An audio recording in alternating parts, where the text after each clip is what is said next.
Gaff, another gritty one, grinding out 3 points, but another satisfying evening.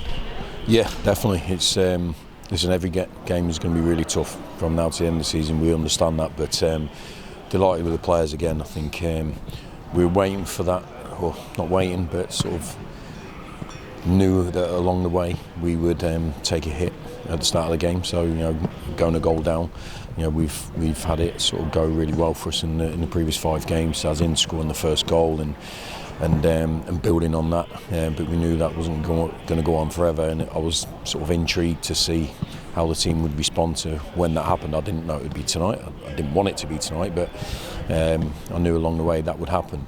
And the response was absolutely fantastic. I thought it didn't make us change what we wanted to do. I didn't see any of the players take a step back. We just carried on with the game. So that's for me a massive sign of the progress made with the group, because I think they had the bit between their teeth. And sometimes when you score the first goal and it's going for you, it's still difficult. But I thought going a goal down could have punctured our sort of atmosphere a bit, didn't it? And you could see the crowd continue to sing straight. As soon as they conceded, they stayed with us, and we got back into the game deservedly. So I think we could have scored 1 or 2 before we equalised, because we had a couple of great chances. But delighted with the team.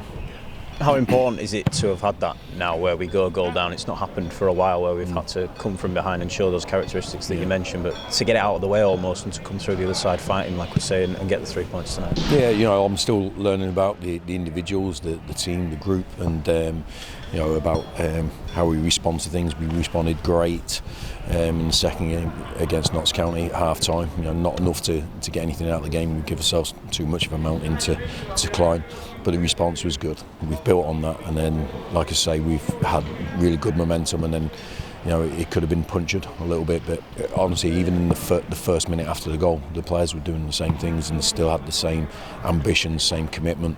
They were connected, they trusted each other, and that's great to see. And because we'll be challenged and tested many times this season, but if we keep responding like that, then we'll be in a good place.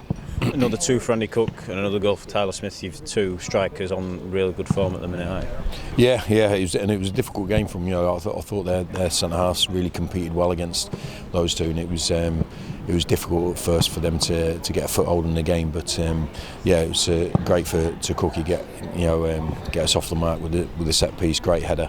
And then after that, they were a constant thorn. I thought the connection between the 2 for Tyler's goal was superb. We just watched it again there. Great interplay, a proper partnership.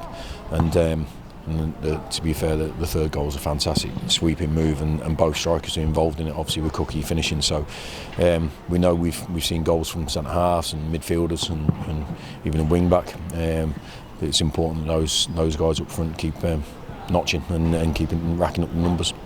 6 wins in a row, Boxing Day next. How important is it momentum-wise that, with this being the first game of a bit of a hectic run coming up, we got the win tonight and we can take the momentum going forward? Yeah, but we've got to understand. I've mentioned momentum myself, and you've just done it as well. But we have to try and take each game in isolation, because if it doesn't go our way, we don't want that to be that's the run over. We want to keep racking up points. So, but we'll go into the game full of confidence. We have to obviously do the right things, as we spoke about yesterday with you guys, about the discipline and the sacrifices that professionals have to make at this time of year. No more so than when you've got 4 games in 8 days, and you're in this run of form. You don't want to let anything cheap or ill-discipline go against you and cost you a performance and a victory. So I know the players. I trust them. I see it in their eyes, see it in the way they speak with each other, the atmosphere inside the changing room before the game, at half time, just now. These boys are ready to kick on. So but let's just focus on Boxing Day and then take each game after that.